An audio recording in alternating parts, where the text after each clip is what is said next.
தனியார் கூட கடன் வாங்குறேன். வாங்காம நீங்க நாடு நடத்த முடியாது, முன்னேற்றம் வந்து கடன் வாங்காம இருக்காருன்னு இருக்கு. அது எந்த அளவுக்கு வாங்குறாங்க, இவ்வளவு தேவையா, எதுக்கு பயன்படுத்துறாங்கன்னு நம்ம கண்டிப்பா பார்க்கணும். போட்டி போட்டுட்டு சென்ட்ரல்ல வாங்குறாங்க, ஸ்டேட்ல வாங்குறாங்க, எதுக்குன்னு வாங்கினதெல்லாம் காலியா போச்சுன்னா அது இன்ஃப்ராஸ்ட்ரக்சர்ல போல வருங்காலத்தில் எப்படி கிடைக்கும்.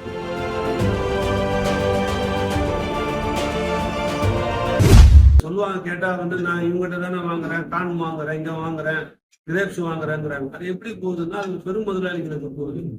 இதையே விவசாய கோஆபரேட்டிவ் மில் மாதிரி சுகர் மில் மாதிரி பண்ணி ப்ராசஸிங்க மாத்தி மக்களுக்கு உடல்நிலை கெடாம பண்ணாங்கன்னா விவசாயமும் வளரும், பொதுமக்கள் நிறைய பேர் வளருவாங்க அப்படின்னு.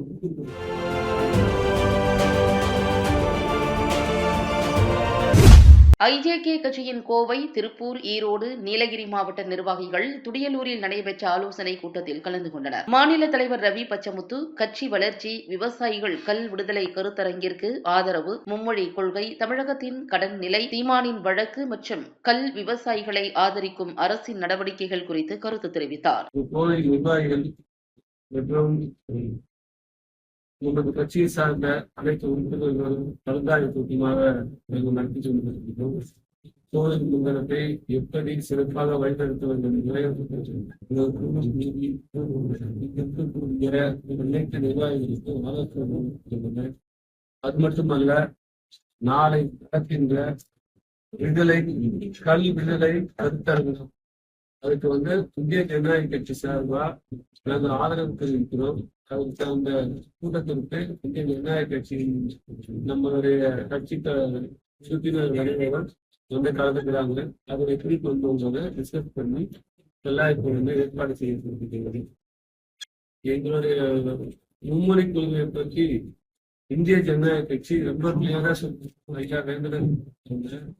ஒரு மும்மொழி கொள்கை ஏதோ இப்ப வந்திருந்தது கிடையாது, இது பல ஆண்டுகளா இருக்கு. அவங்கவுங்க வந்து படிச்சுட்டு நிறைய பார்த்தீங்கன்னா இங்கிலீஷ் ஆயிடுச்சு, தமிழ் ஆயிடுச்சு. தமிழ் நம்மளுடைய உடன்பிறந்தது, தாய்மொழி, அதை யாராலையும் பிரிக்க முடியும். அது போக வந்து மூணாவது மொழியில சில பேர் பிரெஞ்சு கத்துக்கிறாங்க, நிறைய பேர் பிரெஞ்சு பிரான்ஸ் பிரெஞ்சு கத்துக்கிறாங்க, இப்போ லேட்டஸ்டா ஜப்பனீஸ் கத்துக்கிறாங்க. அது மாதிரி நம்ம இந்தியர்கள் எதுலையுமே முன்னாடி, அதுவும் தமிழர்கள் அதுலேயும் முன்னாடி. அப்படி இருக்கிறதுனால நம்ம எந்த மொழி தேவைன்ற நம்ம அவங்களுக்கு சொல்லித்தர வேண்டியதில்லை, அவங்களாவே இளைஞர்களை தேடி கத்துக்கிறாங்க. இன்னைக்கு அதனால தான் இன்னைக்கு பிரதமர் போற இடத்துக்கெல்லாம் இப்ப வரவேற்பு இருக்குன்னா நம்ம பல மொழிகளை நம்ம மொழி வந்து நம்ம யாரும் விட்டு கொடுக்கல. பட் எங்களுடைய ஆதரவு இன்னும் எத்தனை மொழிகள் முடியுமோ அத்தனை மொழிகள் கத்துக்கங்க. யாரும் எதையும் திணிக்காதீங்க, திணிக்கப்படுறதாவும் நமக்கு தெரியல. அவங்க விருப்பம் போல அவங்க கத்துக்கிறாங்க. இப்போ கடனை பத்தி பேசுறதை விட இந்த கடனை எதற்காக பயன்படுத்துகிறார்கள், இன்ஃப்ராஸ்ட்ரக்சர் பயன்படுத்துகிறார்கள். இன்ஃப்ராஸ்ட்ரக்சர் பயன்படுத்தினாங்கன்னா என்னன்னா நாடு வளரும். நமக்கு நிறைய வந்து பாத்தீங்கன்னா இந்த ஒவ்வொரு தேர்தலும் ஐயா ஆரம்பத்திலே சொல்லியிருந்தாங்க, இலவசம் தவிர்ப்போம் சொல்லுங்க. இலவசம் தவிர்ப்போம்னா என்ன அப்படின்னா, நீங்க இலவசம் வாங்க வேணாம்னு சொல்றோம். ஏன் வேண்டாம்னா, இன்னைக்கு இலவசம் மாதிரி தெரியாது, பின்னாடி நமக்கே வந்து ஒரு டீ குடிச்சா கூட அந்த டீல வரி போகும். இல்லைன்னா ஒரு பால் பாக்கெட் வாங்கினீங்கன்னா பால் பாக்கெட்ல தீப்பொட்டிக்கல, சின்ன சின்ன விஷயங்கள் விலைவாசிங்க. இன்ஃப்ராஸ்ட்ரக்சர் கொடுக்கும் போது என்ன ஆகுதுன்னா வேலை வாய்ப்பு பெறும். அந்த மாதிரி பண்ணும்போது நிறைய இந்த கடனை வந்து வாங்குறது வந்து இன்னைக்கு எல்லா தனியார் கூட கடன் வாங்குறேன். வாங்காம நீங்க நாடு நடத்த முடியாது, முன்னேற்றம் வந்து கடன் வாங்காம இருக்காருன்னு இருக்கு. அது எந்த அளவுக்கு வாங்குறாங்க, இவ்வளவு தேவையா, எதுக்கு பயன்படுத்துறாங்கன்னு நம்ம கண்டிப்பா பார்க்கணும்.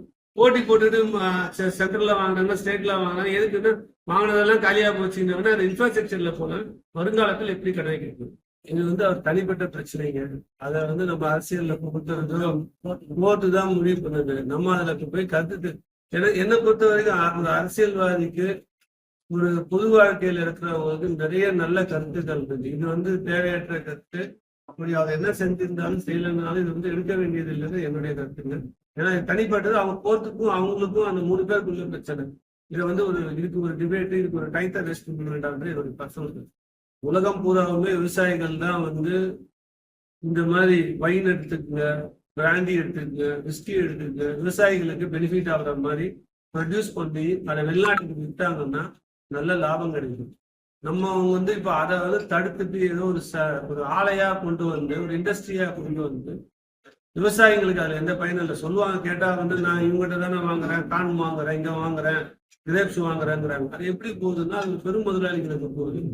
இதையே விவசாய கோஆபரேட்டிவ் மில் மாதிரி, சுகர் மில் மாதிரி பண்ணி ப்ராசஸிங்கை மாத்தி மக்களுக்கு உடல்நிலை கெடாம பண்ணாங்கன்னா விவசாயமும் வளரும், பொதுமக்கள் நிறைய பேர் வளருவாங்க அப்படின்னு நம்ம கண்ட்ரி வந்து அக்ரிகல்ச்சர் கண்ட்ரி.